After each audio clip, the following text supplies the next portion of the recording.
Hello, welcome to the Pitchy Podcast. We're your hosts, James and Stephanie. Here on the Pitchy Podcast, we are passionate about good music and a great vocal. We'll use the vehicle of NBC's The Voice to give you our feedback and our take on each contestant. We'll give you our feedback on their voice and the overall. Here on the Pitchy Podcast, we will always keep it 100 with our critique and of each contestant's vocal and overall performance, but what we're never here to do is come for anyone's character, any contestant as a human being.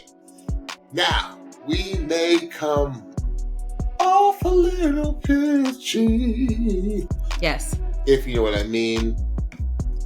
But we'll do our best to speak our truths in love, kindness, and respect. And with that, let's go to, what would you call it, Stephanie? The official full night 2 of the lives? Semifinals, yes. So semifinals. Stephanie and I have been really waiting in anticipation of tonight. We knew it would be another special night after what happened last week. Yes. We were like, oh gosh, here we go again. Yes. Now, I think Stephanie got a little intel as to how the format was going to be this time. So do you want to explain to the pitchies how we did it? Because it was a little different this time. Yeah, it was really cool. Each of the contestants did their own solo song, and this week was Fan Week. So, quote unquote, the fans selected the songs for the contestants this week. So each artist sang a fan-selected song.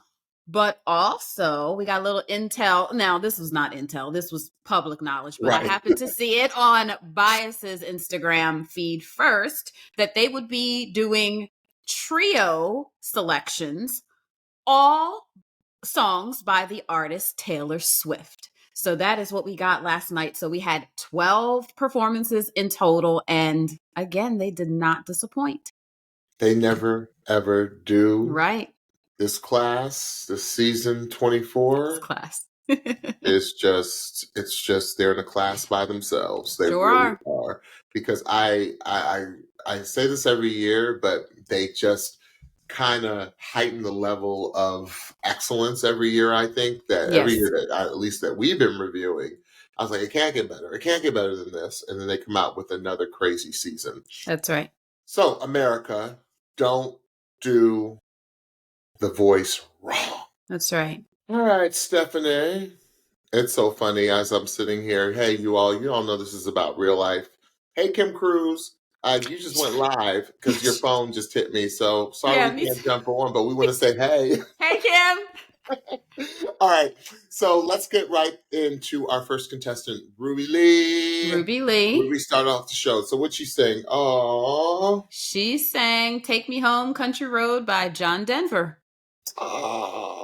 Stephanie, I called Stephanie last night. I called her late because I was doing 1,000,001 things, but I said, "Oh, this song," and she's like, "I know why this song." Oh, yes, absolutely. Both of my parents are from the lovely state of West Virginia.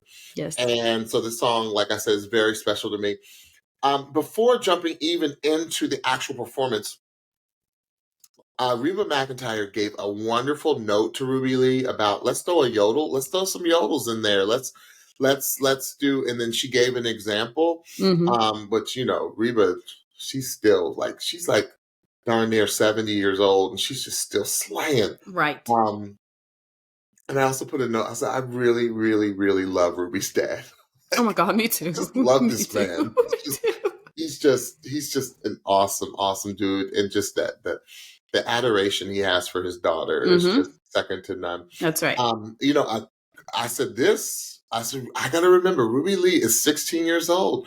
So to start off with an a cappella on a live show, I said, you got some chutzpah. Chutzpah. You really do, young lady. Yeah. I said, that is the mark of somebody who is a seasoned, excellent singer. For me, I felt maybe if it was her and maybe the guitar to open it, I didn't like the complete a cappella, but that was just the arrangement of the song because, like I said, I'm a purist when it comes to this song because the song is such a special meaning to me.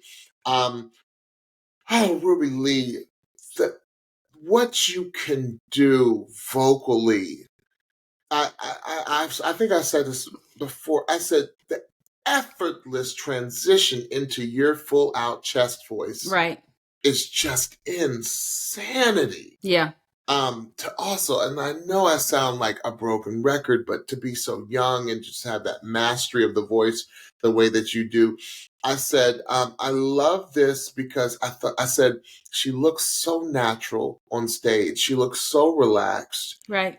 I personally maybe would have lowered the key a half a step. Okay.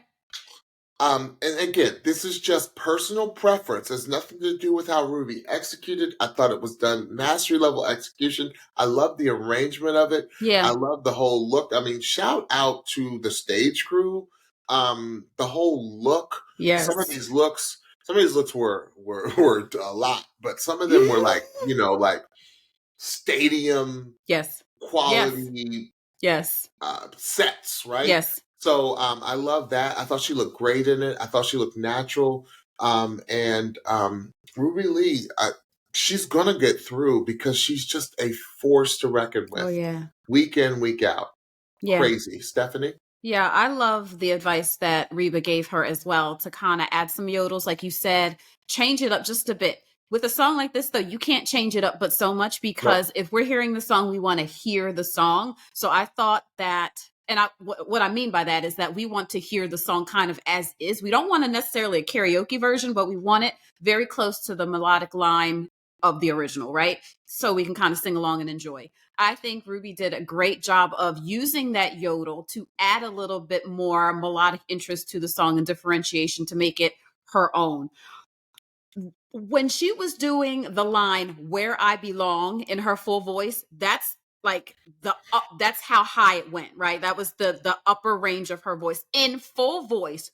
I was like, I don't know how she did this multiple times, and we see with the further along the contestants go in this competition, the longer they get to sing, right? So these songs were like 2:33 minutes. Like we got almost full song from all of them. And for the amount of times that she sang that "Where I Belong," I was just like, child, like, oh my goodness. I don't know how you are continuing to get up there that many times. It was incredible. Yeah, I thought this was a cool song choice for her. I love seeing her do something a little bit more up tempo as well. Yeah, it was a great performance, great opener. Awesome job, Ruby Leigh. Awesome. Okay, great. Who do we have next? Ooh. What comes next? Next up was our first trio performance. They were dispersed throughout the entire episode. This one was with Huntley, Lila, and Mac, and they sang "Exile" by Taylor Swift featuring Bon Iver. And to me, you couldn't get a more eclectic group of singers to come together. Like, I was like, is this trio really gonna work? Right. I said 3 totally different genres of voice and styles of voice. But oh my gosh, did it work? This is one of the ones I had to go back and listen to again because I was like, I gotta catch everything that's going on here. Right. I said, Huntley, sir, I said, you look like a superhero and you sound like a dream. I said, you really do. Like, it's just crazy because you have a sound, and this sound, like, you're one of those singers, rare singers that the second you open your mouth, you know who's singing. That's right. You know it's Huntley. The moment. And I love it. Right. I said, Mac, you just can't do wrong. Last week when Mac sang, Carson Daly called him an assassin. And here's the thing about an assassin. I said, you never see him coming. You're dead and gone, and you never see him leaving. That's right. And I said, what his singing was so understated in the best way. Yeah. And again, Mac is the king of nuance. Right. It's the little things that Mac does at the end of phrases that makes it so special. Mm-hmm. It's the little slight color changes that you really got to put your good ears in to really hear to see what he's doing. Absolutely. It's the reminding of how powerful his voice is. That's right. How powerful of a falsetto or head voice he has. Mm-hmm. He is just a pro. That's right. He's not only a pro, he's a superstar. That's right. You got the likes of John Legend saying, I've never worked with anyone like this on this show. That's right. And John has been on this show, I think, longer than, has he been on longer than Gwen? Maybe not Gwen, but most. And he's like, I've never worked with anyone like this. Like, it's just crazy. And Lila, at first when I heard her, I was like, did she sound a little off? But no, Lila she didn't sound off at all. No. I said, she's just doing different things. And that's another, Lila is so creative. Come on. With her voice. Come on. And she's one of those rare singers that can change a melody and find, because she's a musician or an instrumentalist musician too, yes. where she just knows what fits and does these really cool little Lila things that only I can describe as her. That's right. Nature things. I'm gonna call them nature because that's our nature woman. That's our nature woman. Yes. I said, do y'all hear what they're doing? I love it when they came together towards the end because they threw in some harmonies. Come on. I said, but did you hear what Mac was doing? Did you hear what he was doing? It was just so like, ooh. I was making a face. It was crazy. Stephanie. This felt like viewer's choice or dealer's choice. Like, what flavor do you want? Do you want some R&B? Do you want some rock? Do you want some folk? You can have a little taste of everything in this one performance. It was outstanding. Huntley began the song with the Lows, which I was like, is this is really a Taylor Swift song? But then when I went back and checked it out, I noticed that Bon Iver started this song. So it made total sense why Huntley was to start this song. Mm-hmm. And then when Matt came in, it was just like, dude, like you said, the ends of your phrases, sir, are just as impressive, if not more so, than the beginning of your phrases. Like, it was just incredible. And then, like you said, Lila comes in with this haunting feel that lent itself really well to this song. So you really got the best of almost every genre except for country in this song, which when they started to sing in 3-part, I was like, oh, and that's great too. Like, I can't believe y'all are delivering in 3-part the way that you are, sounding so good. I love the arrangement. I love how they each got their section. I love how they interweaved with one another. Like, somebody would start a line, somebody else would finish. It was just really, really, really well done and got me excited for the rest of the trios that were to come. Yeah. Great job, you three. Yes. Masterful singing. Absolutely. Okay, who's next? Next up was Bias from Team Gwen. He sang Bless the Broken Road by Rascal Flatts. I said, Bias, stop it. You get me to boo-hooing before you even start, dude. Like, when Bias got emotional, talk about his journey and how his wife, he was going through a really rough time. Bias didn't have anything, like a dime to his name. That's right. And like how, like what his wife means to him. It was just great to hear him talk about that and get emotional. Gwen Stefani, I'm telling you, these coaches this season, y'all, they're just dropping nuggets of gold as far as advice. Gwen Stefani said, show more vulnerability, Bias. That's right. And that's all Bias needed to hear. It was almost like he needed permission. Bias is a gentleman. He's like, I need permission to get that, to show that responsibility. Right. I said, okay. And I remarked about to Stephanie, I said, this set is a little corny. I said, set design folks, I'm giving you your flowers. I really am. I said, but that set with the busted road in the back, I was like, it's a little distracting. It really was. I said, but it's not that distracting because we're talking about Bias. Okay. Thank you. Thank you. I was like, now it's interesting. Stephanie had a little conversation about this morning or this afternoon before we recorded. I said, I said, I like Bias' second half of the song. As she said, James, hold on. You know the context of this song. Right. Bias needed to give us correct context. Right. And I said, because I wrote in my note, I said, I was like, there's our bias. The second time around, when he did the back half of that song, I said, there's our bias.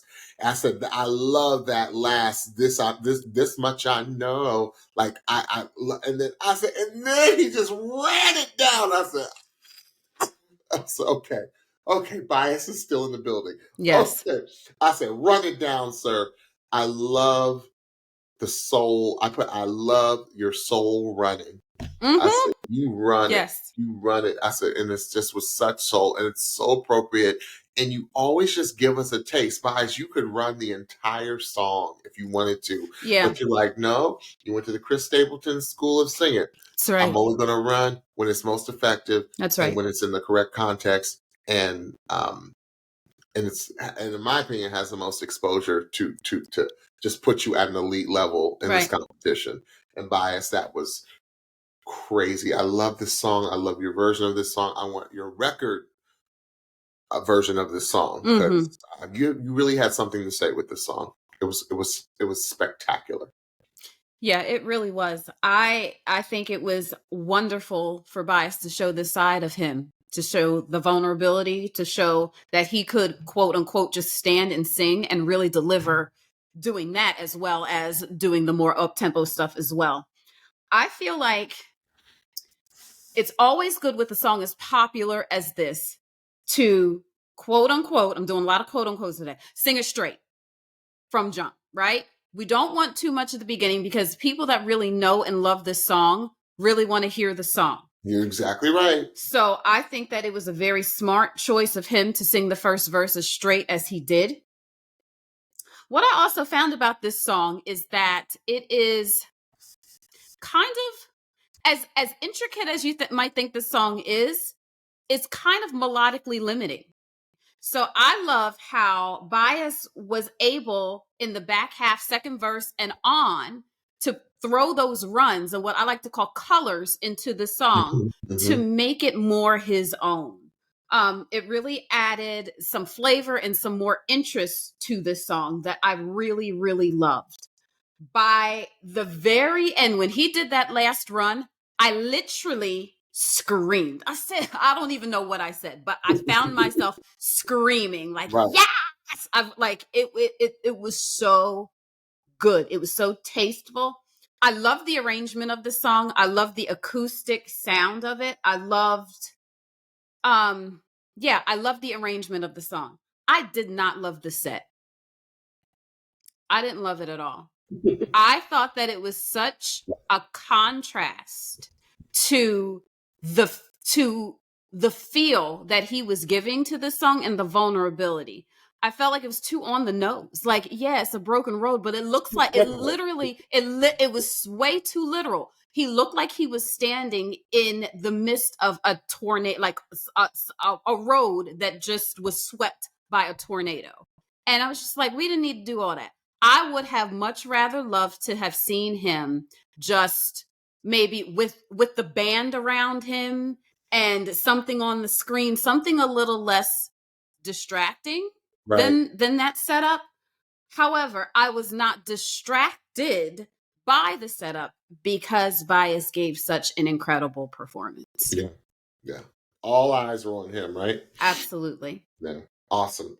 Okay. Who is next? Next up was from Team Reba. It was Jacquie Roar, and she sang Alive by Sia. However, she said that she kind of took from the Chris Daughtry version of this song. I said, sing, girl, like from the rehearsal. It's another one of those rehearsals you do. And I was like, and Jackie's giving us Pop Princess, okay? Yes. Not Pop Princess. She's giving us Pop Queen. Pop Queen. I said, Queen. Because I said, she is.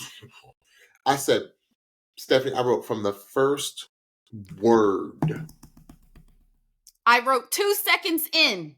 She's going to murder this song. 2 seconds in. She's going to murder. I said, sing, girl. I said, first word. I knew she didn't come to play. Nope.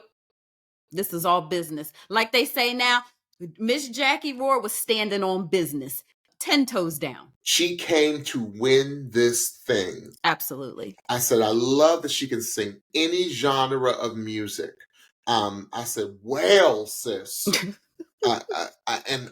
Jacquie, y'all, this is so hard, but Mara did it last week. Jackie's doing it this week. That talk singing, come on, it is very difficult. Yeah, that rhythmic kind of, I wouldn't say rapping, but almost like that rhythmic singing.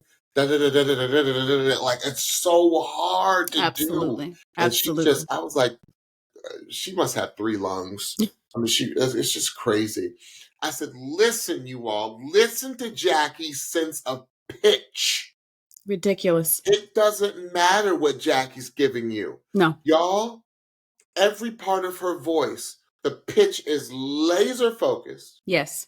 She puts the same attention to her roar or her full out chest voice as she does her head, as she does her lows, which were insane. I'm going to let Stephanie talk about that. I said, this was a finale performance. I said, Sia, this is not, and everyone remarked at this is not easy stuff. That's right. It's not. That's why people don't sing Sia on this show. They all said that. Carson came out and said that.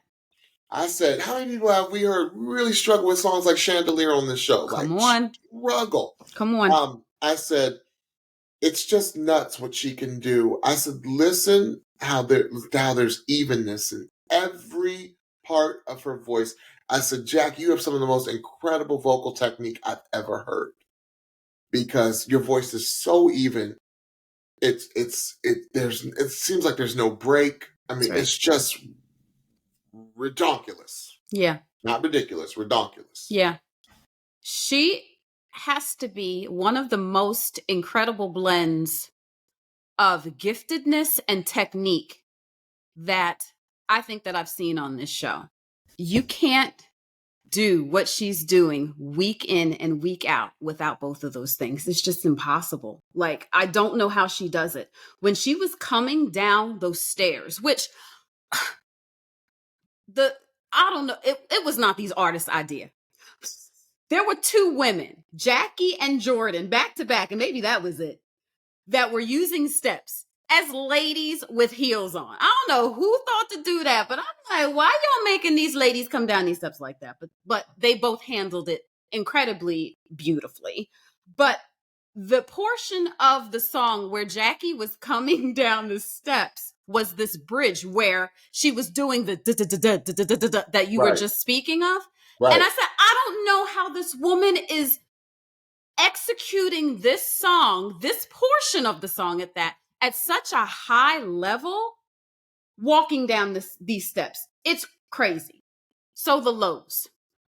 Lows are so difficult to project as a female singer. They really, really are, because there's only so much air you can put behind that without it sounding funky, right?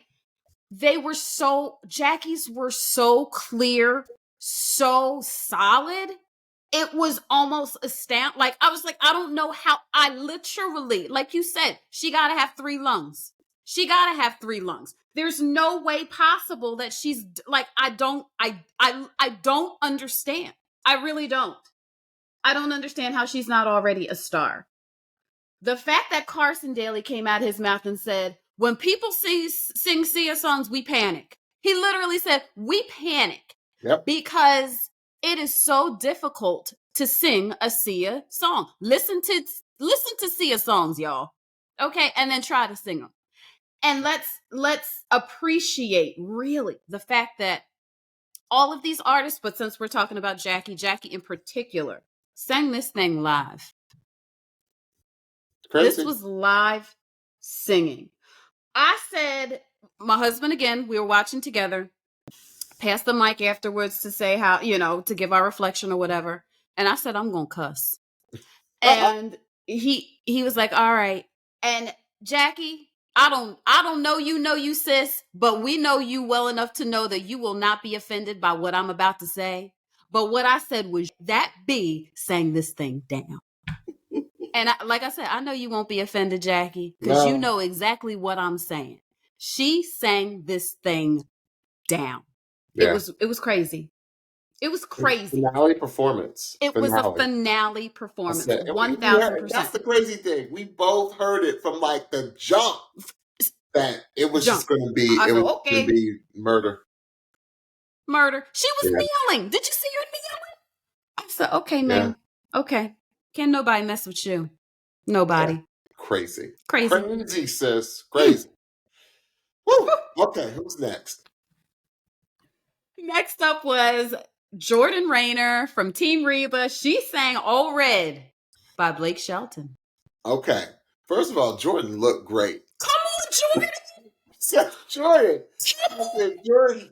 I love it. I love it because you know what, Jordan? It's not about aesthetics. It's about, I think, us getting to know you better. That's right. You're such a shroud of mystery. Yes. But then, like you said, you're in my opinion, a walking contradiction in the best way. That's right.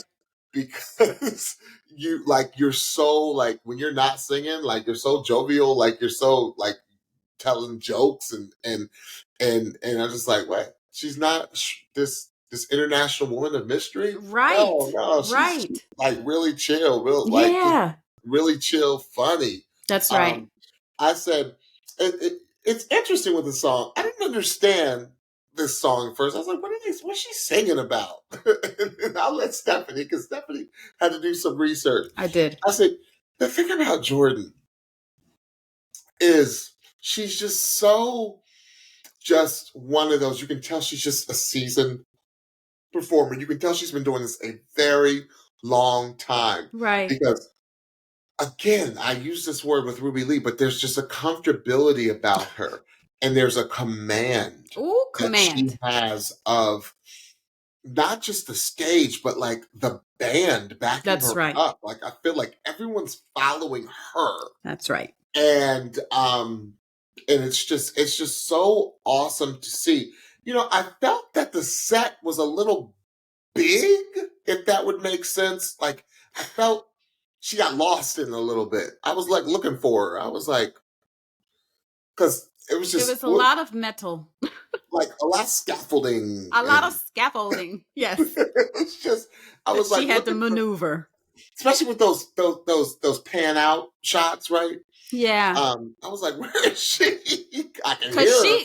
Because she's little too. Right.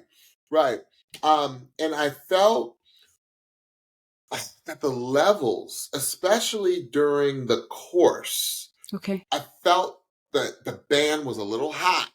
Okay. With the chorus. This is the first time I ever heard this with Jordan, because Jordan has a very strong voice. Mm-hmm. But I felt like the levels were a little off. And this has nothing to do with her. Jordan, week in, week out, consistent, strong personality. Yeah. I thought just with her look this time and her hair and all that, like I felt like it was just letting us know more and more what type of woman she is. Right. And she's just lovely. She's just a lovely, lovely person. Yes, she is. Stephanie? So I've heard Old Red go with Blake Shelton since we've known Blake. I think a couple of his establishments are called Old Red. And I'm like, oh, we finally get to hear Old Red. Finally get to hear what this is all about. Now, I was trying to follow the story as Jordan was telling it. And I don't think that Jordan did a bad job telling the story. I just couldn't put it in context. Like she was selling whatever the story was because she was completely commanding the song, the lyrics, the stage. Like I was all in, to the point where I said to my husband, I said, I do not typically like the twangy sound of country. It's probably my least favorite country. I said, I love it on Jordan. I don't know why. I love it on her. Like it just, she sells me that style of country, right? So I love the performance. I can see what you mean about like everything kind of being a lot. And the stairs, again, come on, The Voice. Stop making these women come down steps while they sing. Like it's kind of ridiculous. She just has such a power in her voice that is so cool to hear. So I was like, I love this performance, but I really want to enjoy it at its full. I don't understand the song. I go on Wikipedia. Here is the Cliff Notes version of what the song is talking about. There is a man who is in a prison camp for 99 years because he murdered either his girlfriend, wife, and the lover because he caught them cheating. So he in prison. He gets in good with the warden. The warden has a dog named Old Red. Old Red is supposed to be able to capture any of the prisoners that try to escape. That's his job. Since this guy gets in good with the warden trusts him to take his dog for walks. You can't tell the story short. The prisoner writes somebody and tells them to find a female dog for Old Red to kind of hook up with. Old Red does not get a chance to hook up with this dog immediately. They just kind of meet. The prisoner then does not allow the Old Red to meet up with this dog on the walks for a little while. The prisoner then, after a little while, takes Old Red on a walk. Old Red gets to hook up with the dog, basically, after not being able to hook up with the dog for a while. So the prisoner is then able to escape because Old Red is focused on his little boo dog rather than focus on trying to make sure that the prisoner doesn't escape. And so at the end, she says something like, love sent him into the prison and love got him out of the prison because Old Red was too busy with his boo thing to make sure that the prisoner did not escape. Wow. That is the story. Wow. I had no idea.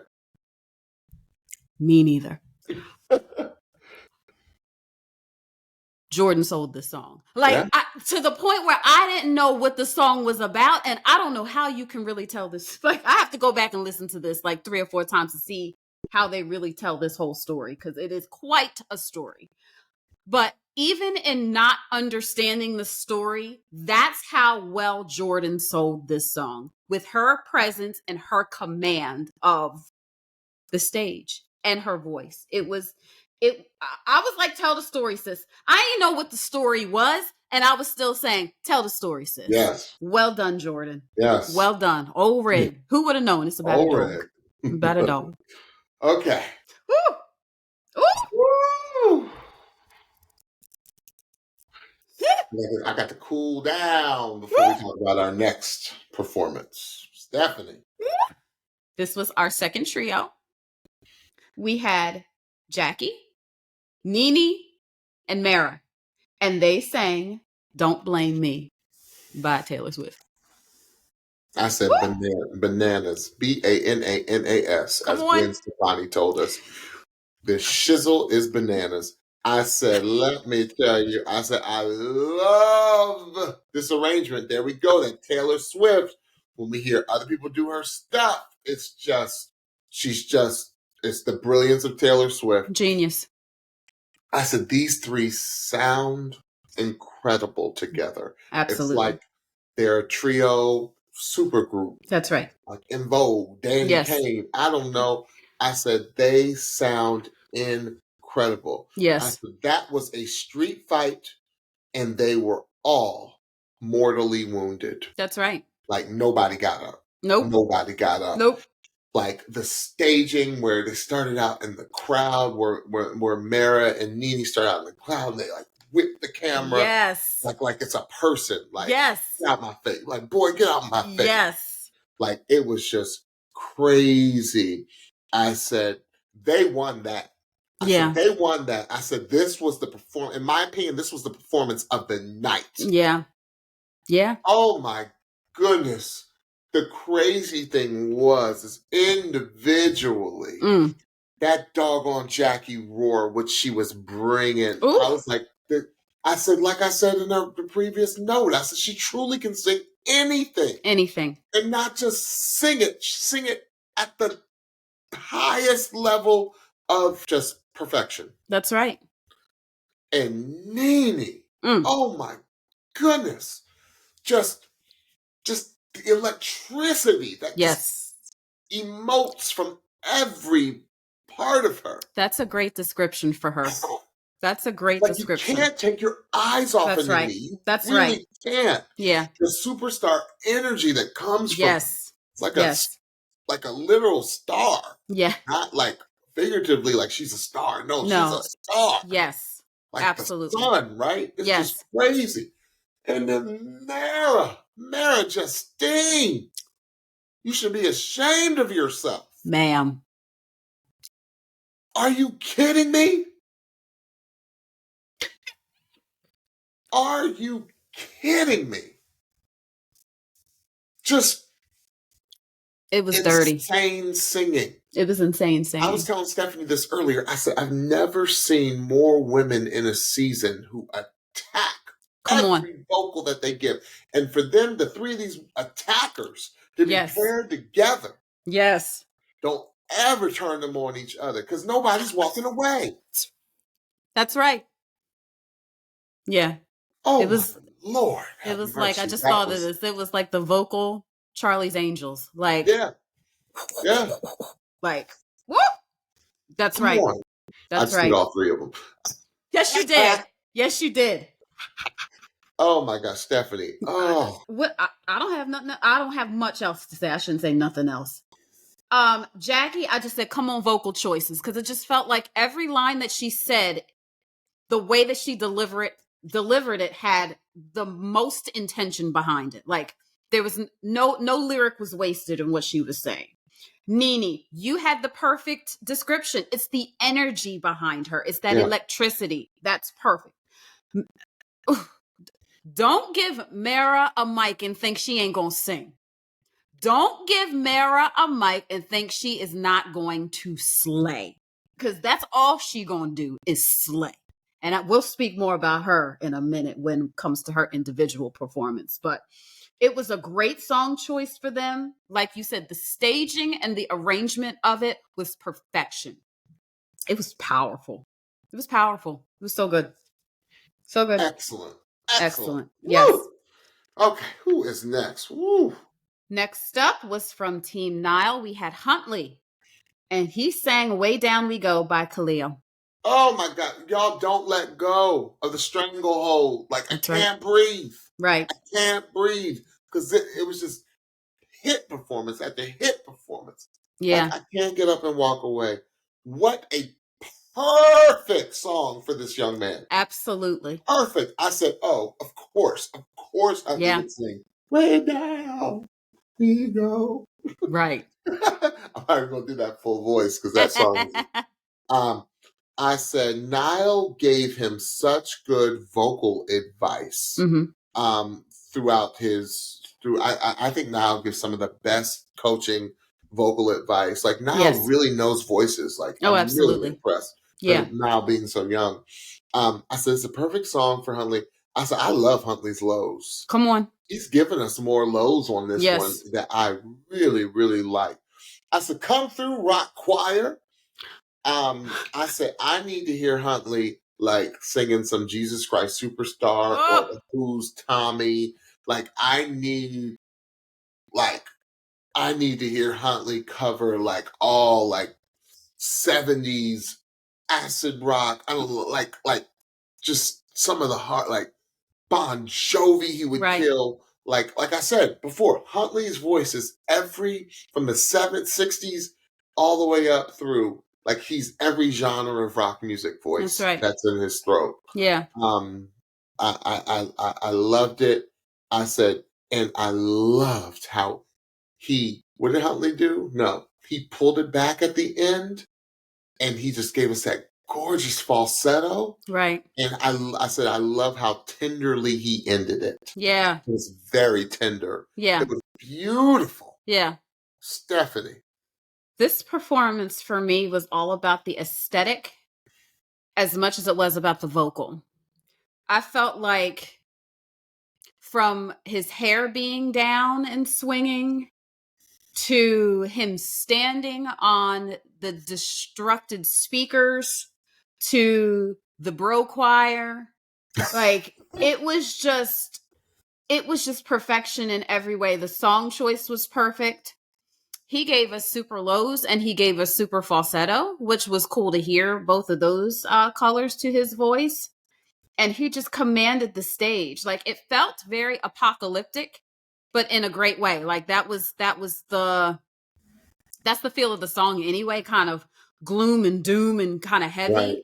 And I thought that, shout out to the art department, I thought y'all got it right with this one. And we've said, I told my husband, I said they was listening to us, because the past couple times we've talked about Huntley, we've said that like his vocal would cause mass destruction. Yeah. And that's pretty much exactly what we saw in this performance visually, which was really cool to see. Yeah, he looked like a superhero up there. He looked like a straight up superhero. Somebody said he looked like Thor. Yeah, he looked like Thor. I was like, yup. Thor with a vocal. It was really dynamic. It was really cool. It was really cool to see. It was another one that felt like a Grammy performance or a finale performance for sure. Yeah. Awesome. Who's next? Next up is our Jersey girl, Mara Justine, Team Nile. She sang Parachute by Chris Stapleton. I mean, you knew what you were going to get. After what she did with the Taylor stuff, y'all. Yeah. You knew Mara was just, it was just going to be ridiculous. Yep. I said, you know what? I'm going to take a different approach, because I've talked about Mara. We know what Mara can do. Right. I said, she just seems so cool. Like, I'm talking about her Be Real. I said, like, I want to just be your friend, Mara. Like, that's right. You seem like a type of person like who just would be really good to hang out with. That's right. She seems so cool. I was like, okay, I hear all that John Stone in her voice. All of it. I said, I hear some Shania in her voice. I said, Shania?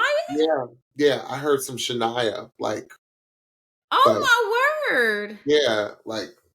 Oh, I have to listen for that. Yeah, like I hear like how Shania sings "Feel Like a Woman." Like I just hear it.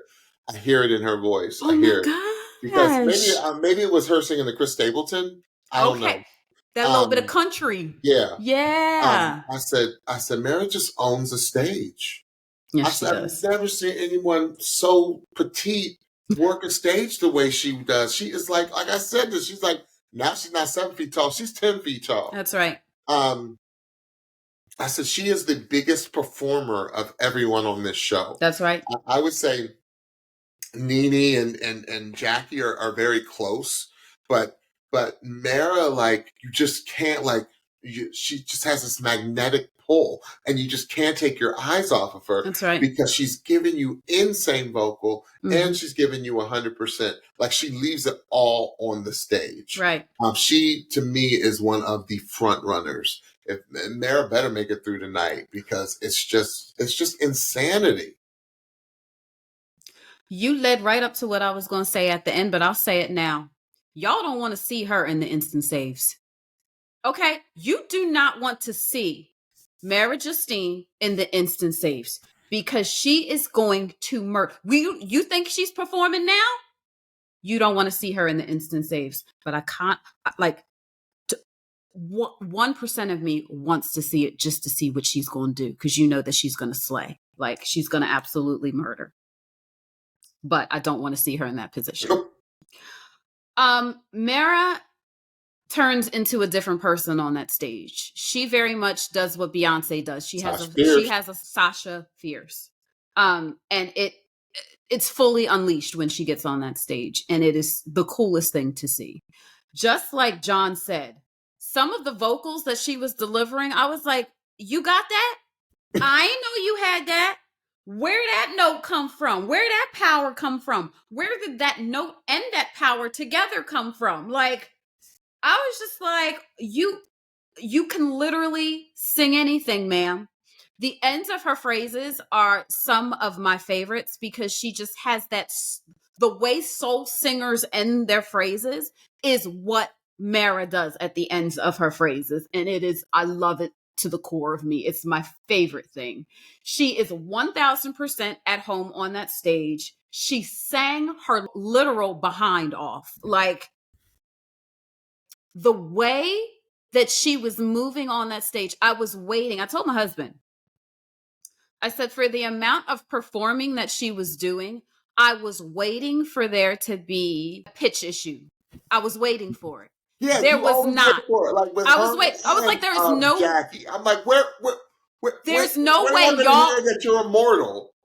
Exactly. It's like there is no way y'all are moving that much on the stage, and there's not a pitch issue. There were no pitch issues anywhere. Like another one I don't understand. It's another great blend of giftedness and technique.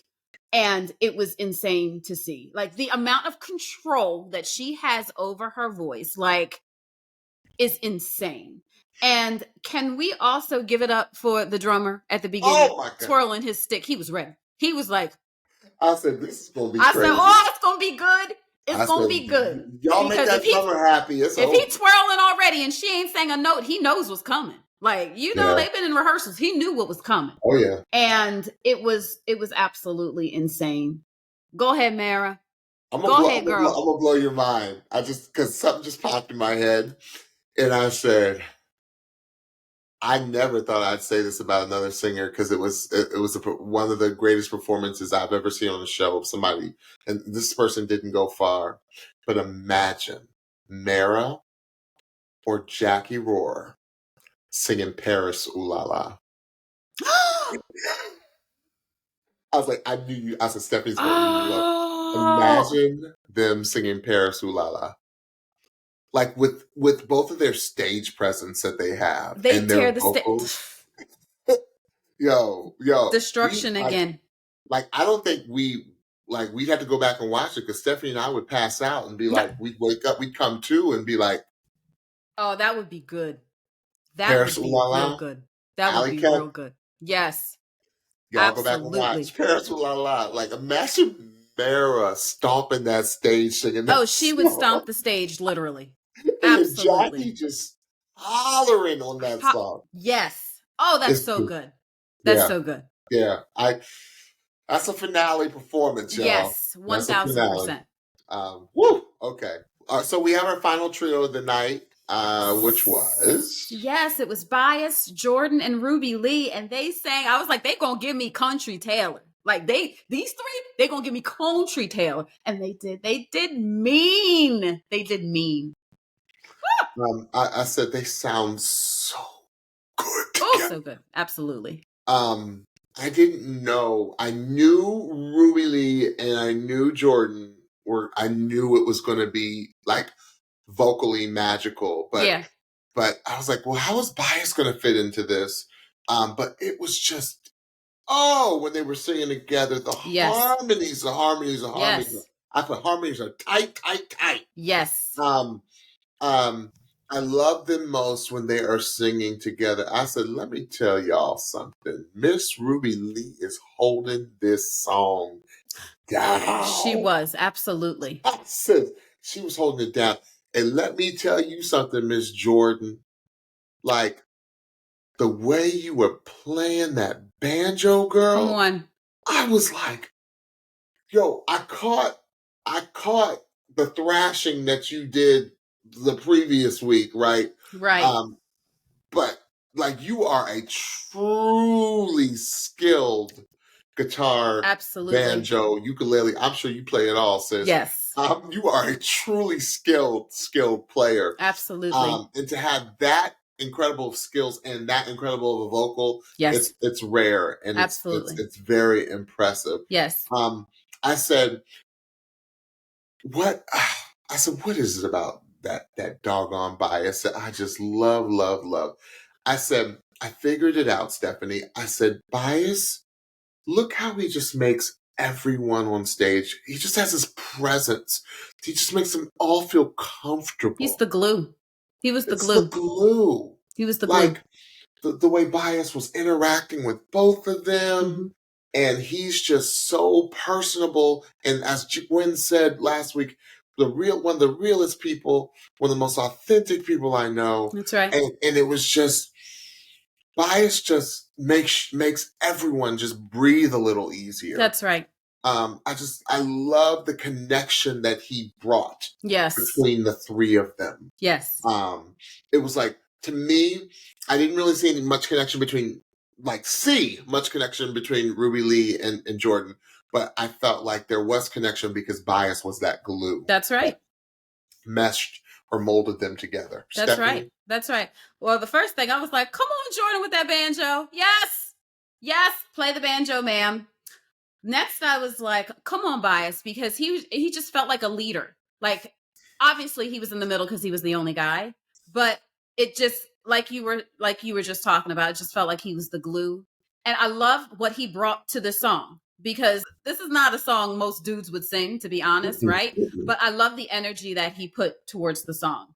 I loved how Ruby was connecting to the song. I love how the delivery that she gave to kind of connect us to the song. And I just love Jordan's delivery. Like, Jordan is just a master deliverer of lyric and of song. Like, it was so good. I loved the 3-part harmony together. So much so I was literally in my living room clapping.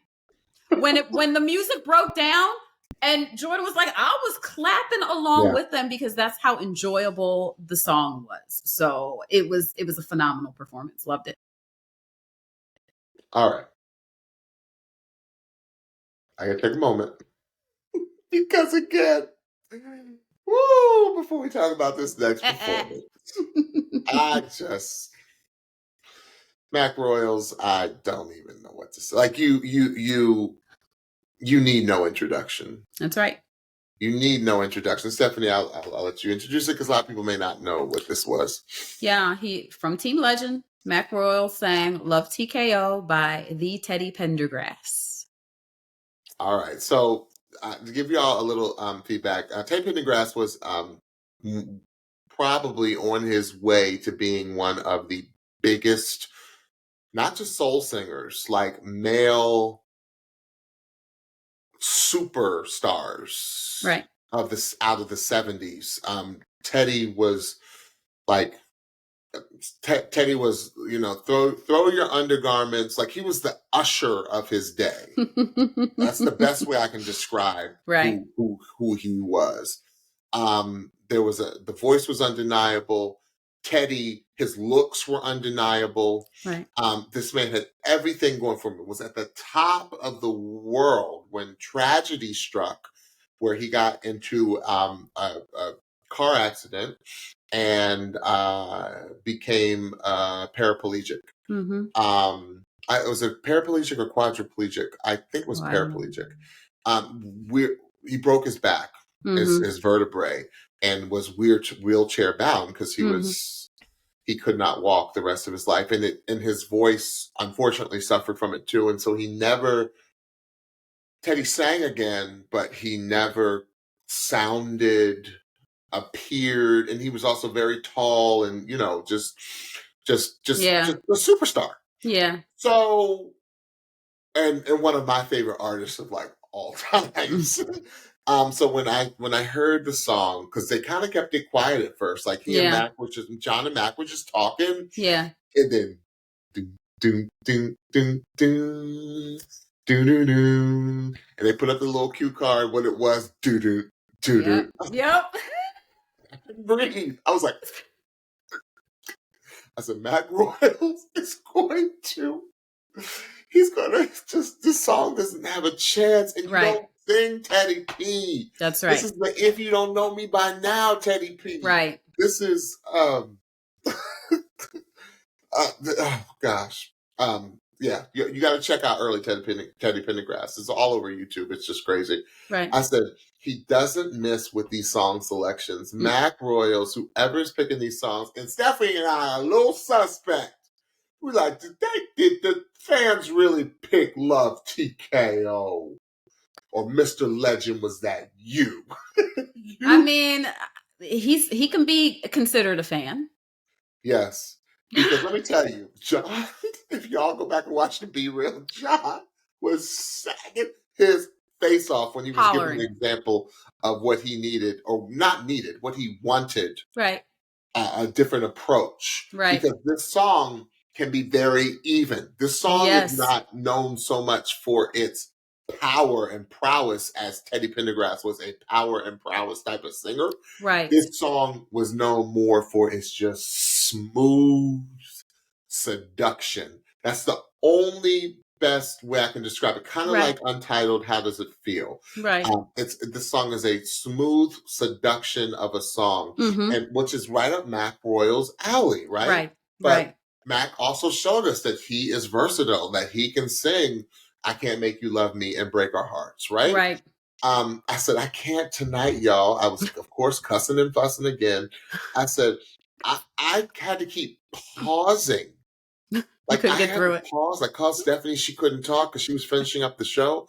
I went back and rewound it, and I played it again, played that first verse. Again, him sitting on that couch with all the beautiful people around him. Right. I was like, and I paused it again, Stephanie. Yeah. Like I couldn't even get through the performance. Right. It was so ridiculous. Yeah. It was so ridiculous. I just can't even finish. I said, I can't even finish this murder of a song. Right. I was like, I gotta walk away because I'm witnessing a murder. And I don't want to be an accessory to a murder. Come on. I don't want to be a subject witness to a murder. I said, because he's murdering this song. Absolutely. And I'm just like, oh gosh, is he saving a John Legend song? Because Stephanie, we had this conversation last night. I didn't think about that. We were thinking, okay, what could, because if Mac doesn't make the finale, I'm turning the show off and I quit. But what Stephanie and I both were like, we're done. I said, Stephanie and I were like trying to think, what could Mac bring to the finale? Right. That he could really win this thing. And we were naming all this thing. We said Boyz II Men, Jodeci, so on, and Usher, so on and so forth. But could he do Ordinary People? Could he do All of Me? Oh my gosh. Right? Yep. Like, and I know, like, he seems like, because of the way John feels about Mac, it just seems like that this is going to be one of the only singers that if he does a John Legend song, John will approve it. Absolutely. I never thought about that. Not want to tear him up. That's right. That's right. John is he holds his songs very close. As he should. As he should. All of Me would be great for the finals. Oh my gosh. It would like it would break our, like, not break our hearts. Like it would get us emotional, right? Absolutely. Absolutely. It really would. And like, what a bigger compliment to Mac than for John to give him one of his songs, right? I mean, no bigger compliment. Listen, I just hear Mac defying that song. 1000%. And I see John, like, I already see it. Like, if he does something like All of Me, Ordinary People, I see John getting up, saying, here, it's yours. Yeah, I think he might have to get that approved by Chrissy, though, first. The song is yours. Mac Royals, again, you're just you're next level. You're just next level. Stephanie. Yes, and amen to everything that you said. I, too, love this song, but I, too, was suspicious. Because, as I told James last night, I believe, if the fans were really voting for a song for Mac, they either would have picked something 90s R&B, or they would have picked All My Life, or they would have picked some Marvin Gaye. I don't know many that would go out of their way to pick Teddy Pendergrass. Right. So that's a little suspect to me. And because of that, I'm worried that not enough of the viewers knew this song to have the connection to this song that they needed to have to really appreciate the song, number one, and what Mac did to it. Because let me tell you what he did to it. Because like you said, James, the song can be very linear. It can be very just stay in the cut. And that's great for the song because that's the kind of feel of the song, just kind of a sultry, just like, that kind of song, but it can come off just kind of here.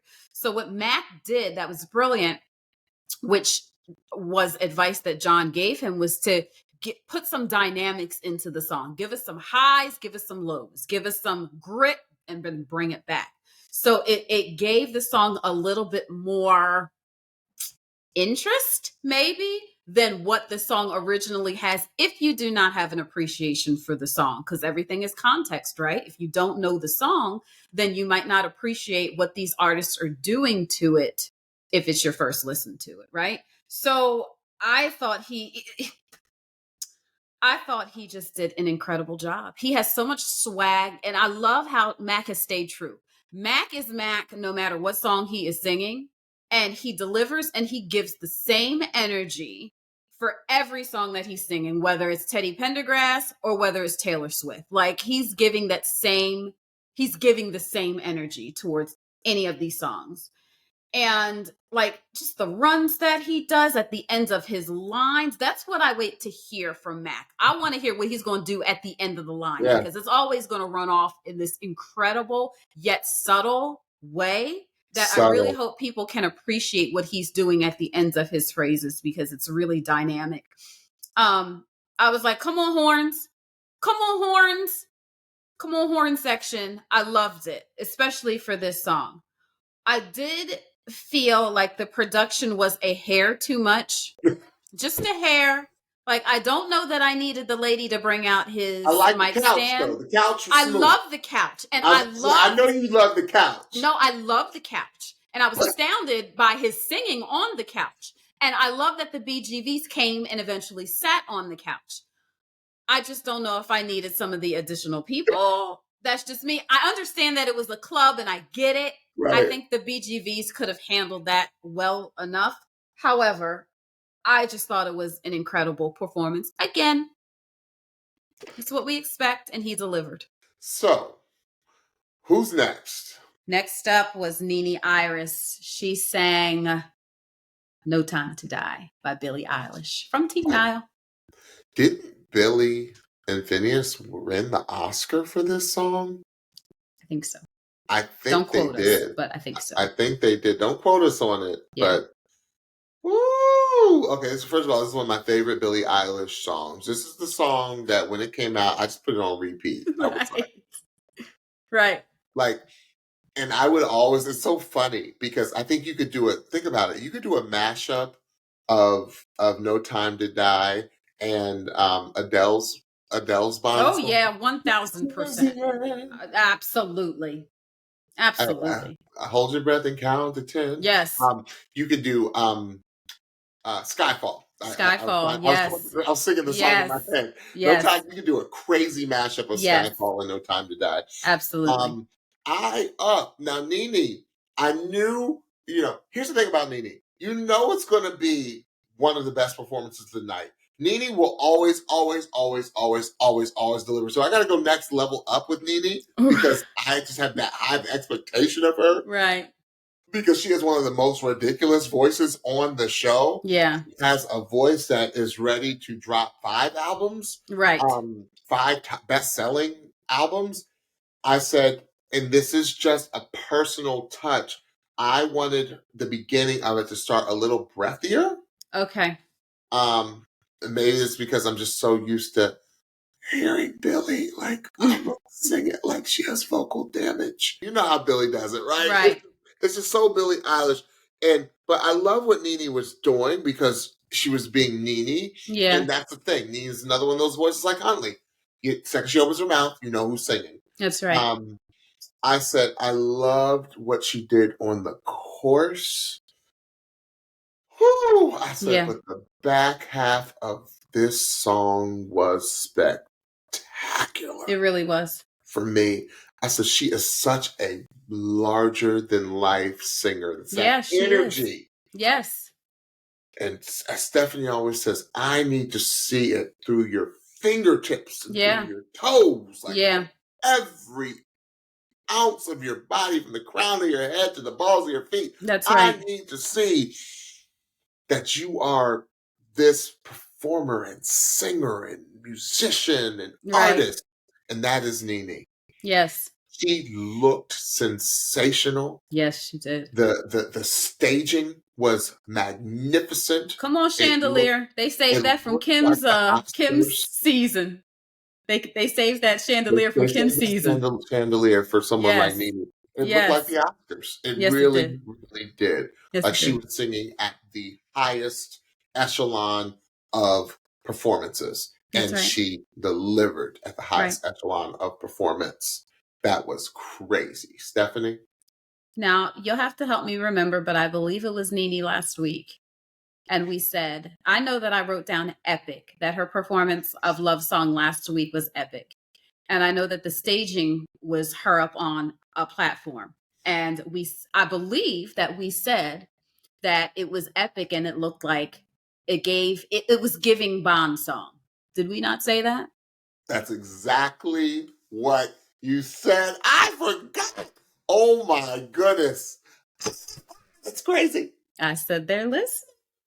And if they're not listening, they saw exactly what we saw last week and they gave her this song because like we said last week and like it was like we saw last night, Nini is that bright star, that energy that can take on a song like that and truly, truly deliver and not just deliver live, y'all. Again, we are LIVE live. I said that this song is so technically difficult. It would be like if a singer was giving a PhD level dissertation, like this is the song that you give them to sing. And I thought that she just did a dynamic, incredible job. It's really hard for a song this popular and a song this big to unhear the original artist. It's really hard to do. I thought that Nini did an incredible, incredible job making this her own and owning the moment and owning the song, owning the stage. Come on choice all over the place. Like some of the things that she was doing, like they said, her version of it was different than Billy's version. And it was equally as incredible and as, what's the word I'm looking for? Captivating. Perfect word. Yeah. It was incredible. She was like, I just couldn't keep my eyes off of her. That's right. It was a captivating performance. Yeah. Awesome. All right. So our final performance of the night. This song, I tell you. Lila Forde singing River by Joni Mitchell. This is another song, like we said, of a previous song, which I can't remember, but one from last week, where you just hear the name of the song and you just get emotional. It was I Can't Make You Love Me. It was I Can't Make You Love Me. Yeah. This song 100%. immediately. And it's not even the name of the song for me. For me, it's the first verse. It's coming on Christmas. Like done. Did I ever send you Brandi Carlile's version of this song that she did the Kennedy Center Honors? Anytime I want a good cry, like I go in this, or I feel like a good cry is coming on, like I listen to her version, especially around the holidays. Like it's coming on Christmas. I'm like, I'm done. The cutting down tree. I'm done. I literally I wish I had a river I could just skate away. I literally sobbed for 10 minutes after watching this again this morning. Like sobbing. Yeah, it's the brilliance of Joe. It's just there's just some songs like that. Whew. This song messes me up. I said, you know what? Now the fans got it right with this one. Come on, fans. I said if anyone should be singing River, it's Lila. That's right. And really, really, I said, because we already like AKA nature, right? We already call her nature because that's just who she is. That's right. Every fiber in her bone is just of just the most beautiful things that we see in our Lord's creation. That's right. And I said, what is it about Lila that's so captivating, if we're using that word? I said, because, and I think I mentioned this singer, I related her to the singer before. I said, it's the Tori Amos of it all. Right. One thing that is so brilliant about the singer Tori Amos is she was a she was a prodigy, a piano prodigy. She got into there's a really top music school here in Baltimore called Peabody Institute. Mm-hmm. It's part of Johns Hopkins. Well, it's a conservatory. Mm-hmm. Tori Amos, I think, went there at like 9, like 9, 8, 9, like some Crazy. insane person. And she got kicked out because she wanted to sing rock and roll. Um, but the thing that I love about Lila, that is the Tori Amos of it all, is that she does not hide behind her piano. Right. Lila is a skilled, like she's like Claudia B, right? She is a skilled piano player, right? Yes. But the thing that I love about Lila so much is that she invites us in. It's not just this communion between her and her piano. Right. No, she invites us like she does this like thing that Tori does, like where she tilts her head and she looks right at you, or she looks right at the camera, and like she's not even looking at her hands on the keys. Right. And I just love that about her, which makes her absolutely captivating and gives you this absolute incredible vocal. I wasn't sure, because this is a song where I've only heard two versions of this song. Are the songs that break my heart are of course Joni Mitchell and the Brandi Carlile version of this. Right. But then now add Lila Forde to that list. Right. I just was sitting there and I said, I really want America to understand what she's doing here. That's right. Just don't think because the song sounds, a little simplistic, like don't think like this song is so like you have to be in a certain space to be able to emote this song. Yeah. And to emote it effectively. And Lila Forde was in that spot. And I put my phone down, Stephanie. I did not take notes because she kind of like how Kim Cruz used to do, like I felt transported. Yeah.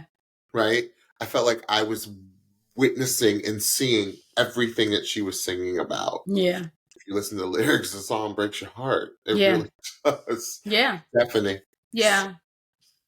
Yeah. The song is about a relationship that didn't work out, and, the heartbreak of that. And I think that the lyric that just takes me out, because it's one of those where it's like, I would never say that, but that's exactly how it feels. I wish I had a river I could skate away on. Like, I just want to leave, but you never say it like you that would never come out of your mouth, but it is 1000% how you feel when you are in that moment of just complete heartbreak.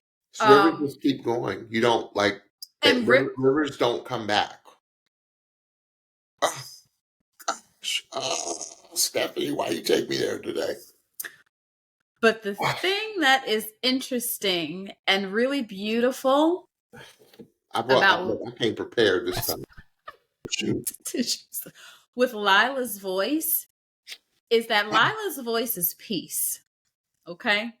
So Lila is telling this story and sharing this not in the moment of desperation and heartbreak, but on the after, where she's at a place of peace with what happened. Like, this is how I felt then, but I'm singing this in a present moment of being at peace with the situation. Yeah. And it's just so gorgeous and so beautiful. Yeah, it's just so insanely beautiful. The interesting thing about this song, James, and I know that you caught it. Number one, they introed the song with jingle bells. There was a little bit of jingle bells at the very beginning intro of the song, which was really sweet, really, really beautiful. Lila did not sing this song as originally done. No. Lila sang it like, "Coming on Christmas, turning trees," where the original is kind of back phrased, right? Right. And I just thought that was a really unique take to this song, to make it her own story, to make it her own. And at first I was kind of like, wait, And then I was just like, I was so, again, our keyword for today, again, captivated by her performance. And let's give the art department their flowers for this one. It was a beautiful set.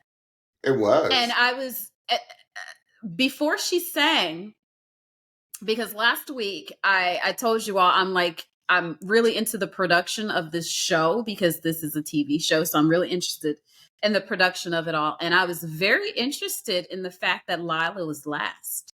So I was like, Lila's going to close the show? Interesting. When they said what song she was doing, I said, yeah. And then they showed the set and I was like, oh yeah, like this is the perfect close for this show. It was so gorgeous. It was so gorgeous. And I am being one, like we said, we keep it real on this podcast.